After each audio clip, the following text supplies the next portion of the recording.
Greetings. Welcome to the basement. In today's video, we're going to take a look at the Terrain Toolkit for Unity.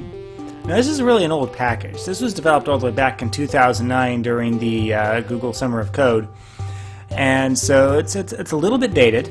But as far as free, easy-to-use packages go, you really can't find anything else that beats the Terrain Toolkit. Currently, the only place to find the Terrain Toolkit is on code.google.com. If you do a web search for Unity Terrain Toolkit, you will find this page. Go to Downloads, download the zip file, and you're good to go. Like I said, this is an older project, so when you go to import it, it will ask you to upgrade the project due to using outdated APIs. Just go ahead and tell it yes. It should import in without any problems or errors after it's gone through the import process. Let's go ahead and see this guy in action. I'm going to drop my terrain in here. And then with the terrain selected, I'm going to add the Terrain Toolkit component. It will create a new menu option called Terrain under Components and Terrain Toolkit. And there it is. Now, there's three main features of the Terrain Toolkit: creation, erosion, and texturing. Creation uses a variety of procedural algorithms to create the terrain. Now, the only one that I personally have ever really had much success in getting good terrain out of is the Perlin noise function. Voronih's just come out looking strange, so if I go to scattered peaks and generate Voronih features, first of all, Voronih tends to be slow. It also tends to be very peak heavy. Yeah, not what I'm looking for. A fractal can be a little bit better, but still, we've only got a couple of options with fractals, and they come out pretty rough.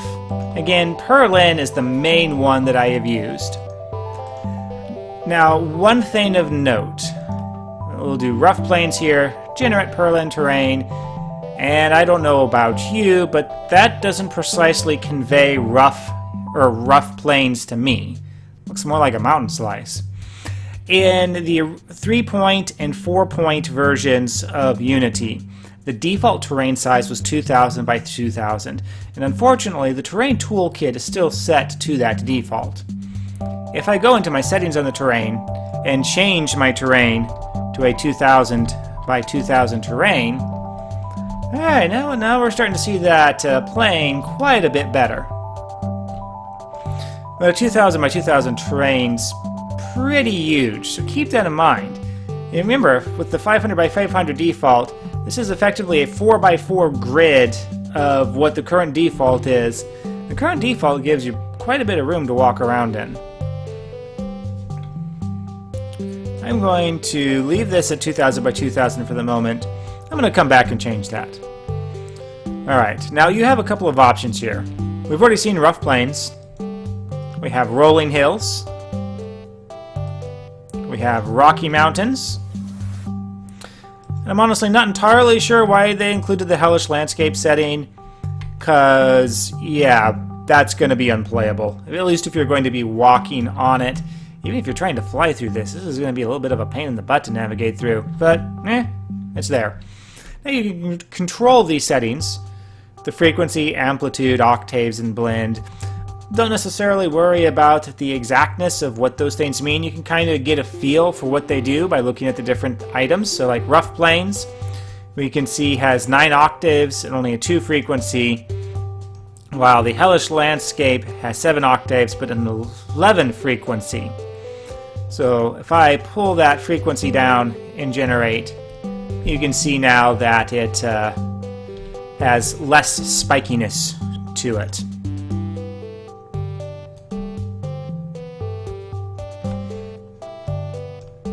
Amplitude, if I pull that down, as you can see, well, lowers how high it is. So on and so forth. Blending is a bit of an odd one. The lower you set the blending, the more it actually tends to blend. It's a little bit inverse of what you might think it should be. So again, if I turn that blend value all the way back up, you can see it gets quite a bit more jagged.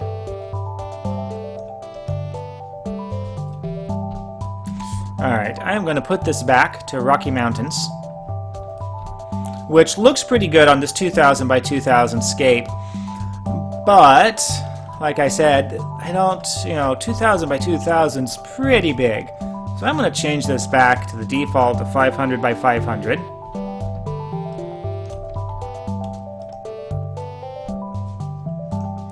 And wow, that's, oops, not you light. That's pretty bad. There's no way we can play on that. Well, thankfully, we have a normalize item here. Yes, we skipped over smooth. We'll come back to him in a moment.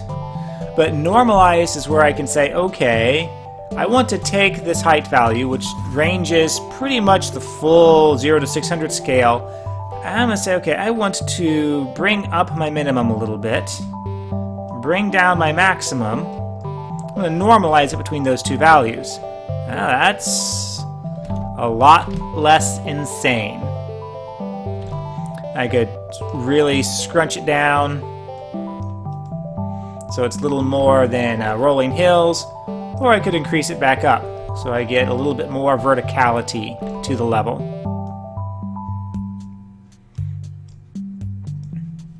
And we can see the bottom come up as I modify the minimum normalized height. For like if I wanted to make sure I could still dig down perhaps.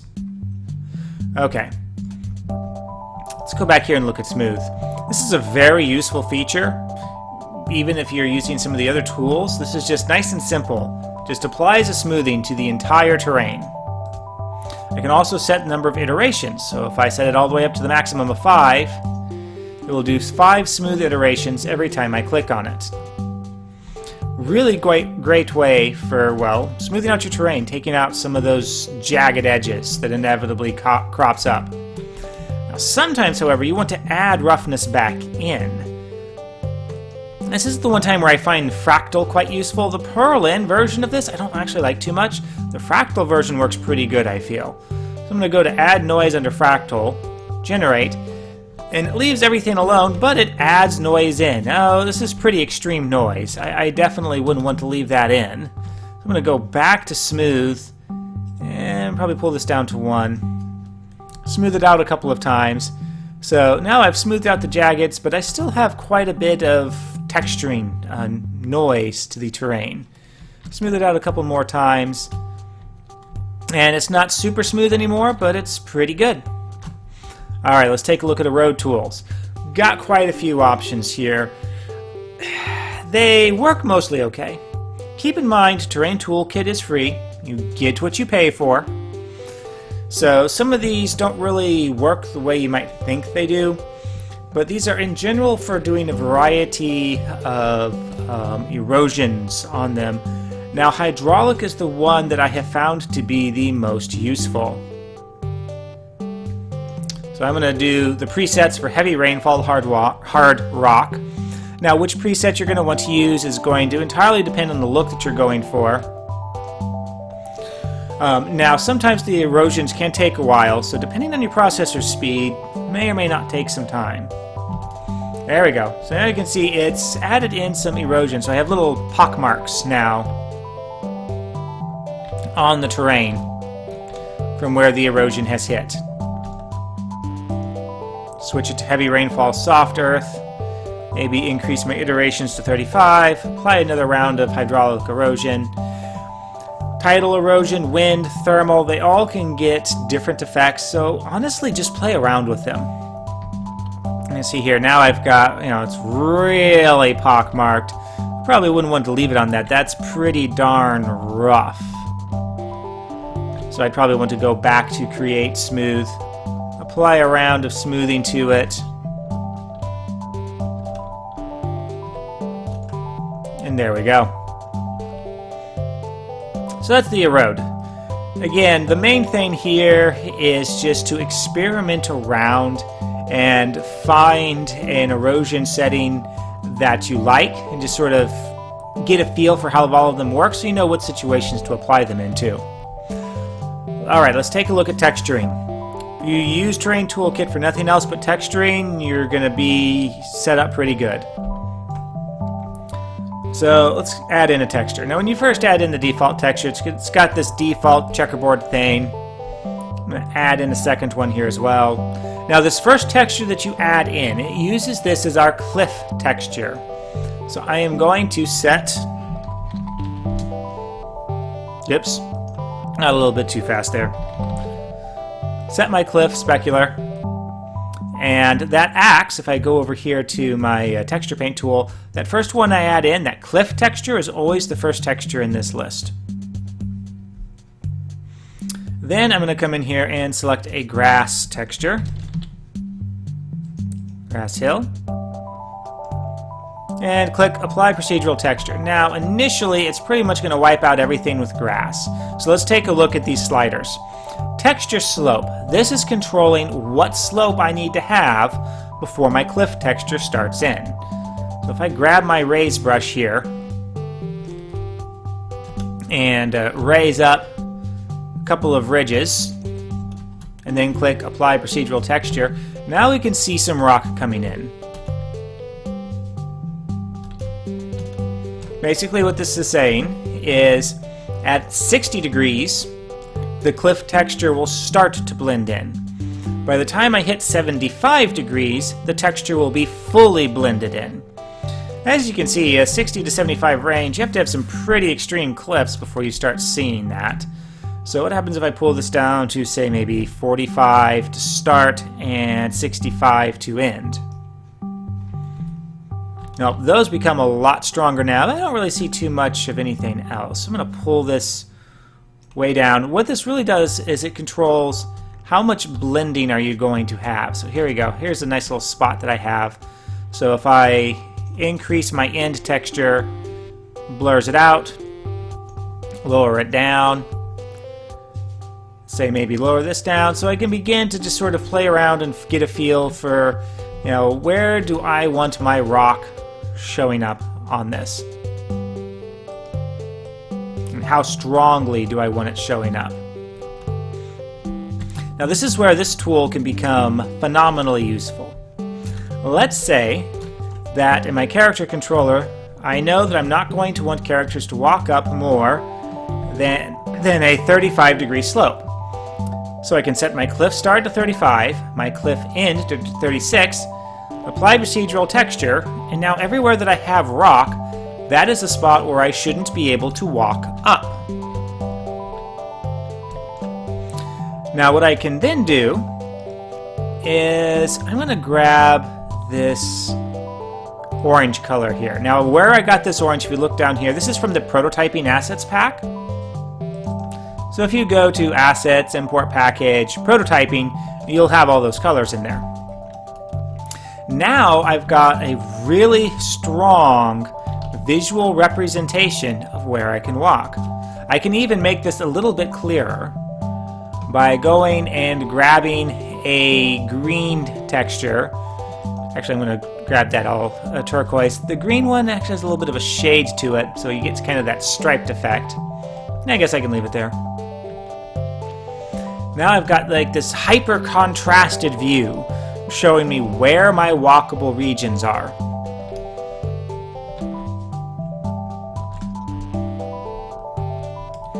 So this can be useful for, say, well, let's actually go back to the full 2000 by 2000, because this can show it off a little bit nicer. And I'm going to come back in here to the Terrain Toolkit,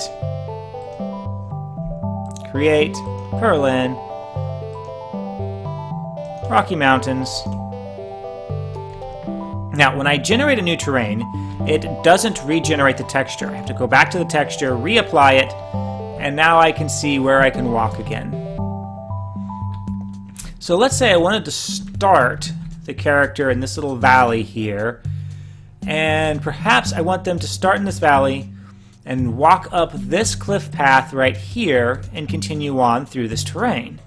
Well, now I've got a really easy way of visualizing where the player's going to have difficulty walking and where perhaps they can walk where I don't want them to. So I can see I've got this trail of green leading up out of this area. That's not good. I don't want that. So I'm going to take my raise brush and kind of raise up this cliff here a little bit. Reapply my texture, and there we go. That's quite a bit better. And maybe even lower that spot down a little bit. There we go. So now I don't have that path leading up out of there. I'm going to take my smooth tool, increase my opacity, maybe increase my brush size here a little bit, and smooth out some of this area. I don't want to smooth it out completely. I do want to not have quite so much orange in areas in which I know the player's going to be walking. I do want to keep some, like that there might be acceptable. So let's actually grab this tool, the paint to height, lower things down a little bit, and maybe paint in a little bit of a ridge here. There we go.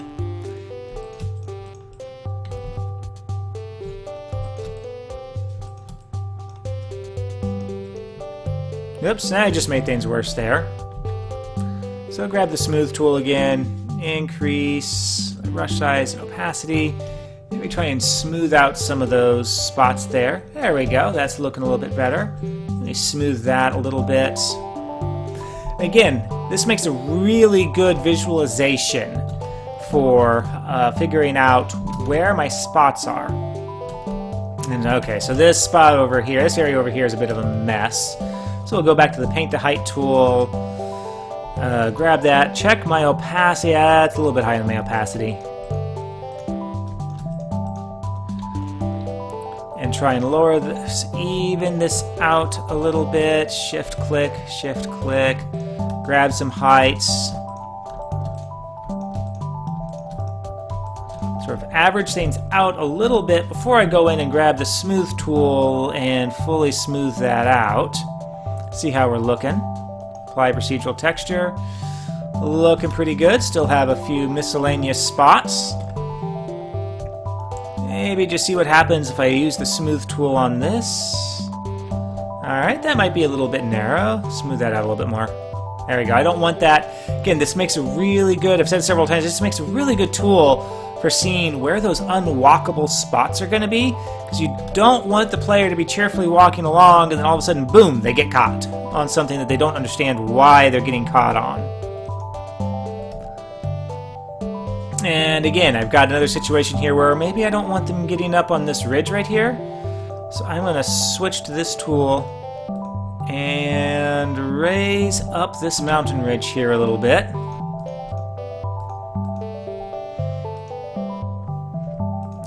More, and maybe actually lower my brush size and lower that spot a little bit, smooth that out. There we go. Now, obviously I'm not going to continue through and do the rest of this level because we'd be here a little while, but it works out pretty good for this visualization. And then when I'm done visualizing, I can just simply come back in here, reselect my cliff texture, reselect my grass texture, and now it's back to looking like an actual terrain, and then I can modify my sliders here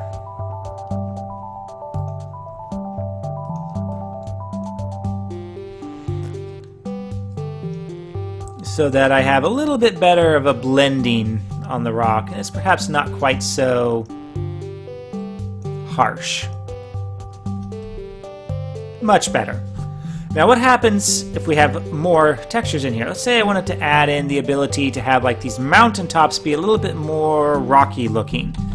So in other words, I want the grass rock albedo. Well, what I can do is, now you notice I've got more sliders down here. Texture height, texture 1 end, and texture 2 start. What this is controlling is the blurring between these two textures. So my texture 1 ends at 33% and texture 2 starts at 66%. And it will slowly blend between those two values. So if I put my texture 2 start very close to my texture 1 end, it's a much harsher transition. As we're pretty much going straight from grass to rock with very little transition space in there. Whereas if I increase that, notice now it blends slowly down into it. So what I can do is say, okay, well, where do I really want this to start? And I just lost my valley. There we go, there's my valley.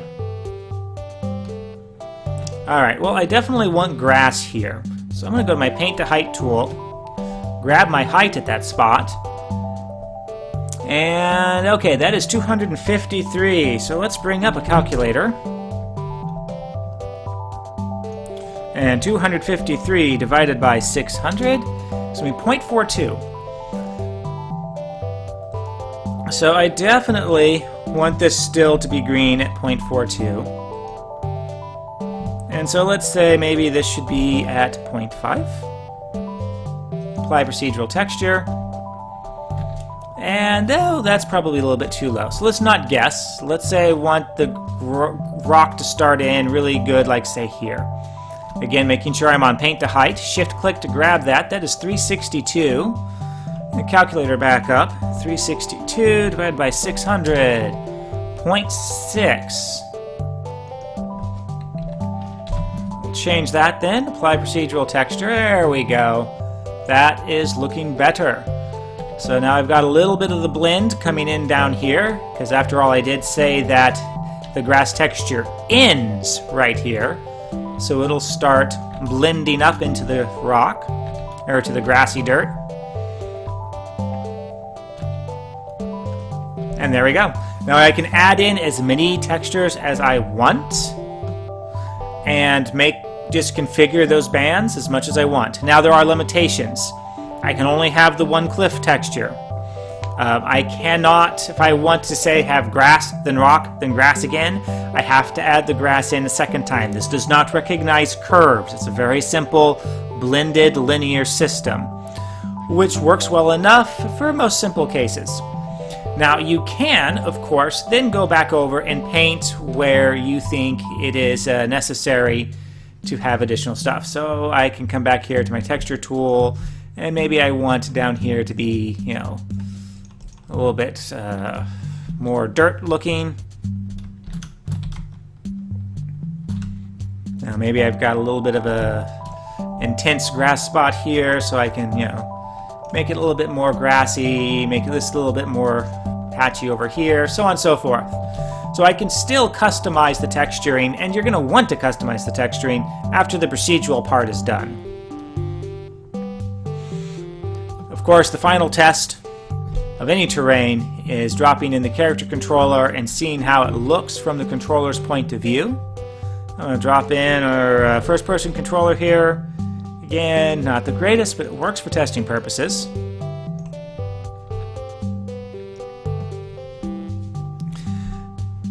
And I am going to allow it to have error yell at me. I'm going to set my footsteps size to 0, so I don't have to listen to the footsteps. Hit the play button, see how this works.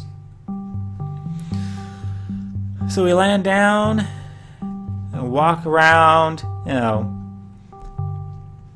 I can see easily that, oh, okay, well, probably shouldn't go there. Now, it looks like I shouldn't be able to walk up here, but I can. It's just a little bit on the slow side. You can see 35 degrees is actually a pretty steep slope. And just continue on with the exploration. I'm not actually going to walk through the full thing. This video is getting a little bit long in the tooth, and we've pretty much covered all the basics on this. Like I said, you know, the Terrain Toolkit is by no means the most powerful editor out there, or the terrain tool out there, and we're going to take a look at some other terrain tools in future videos. But as far as free tools go, you really cannot beat the Terrain Toolkit. Alright, well, until the next video, have fun creating!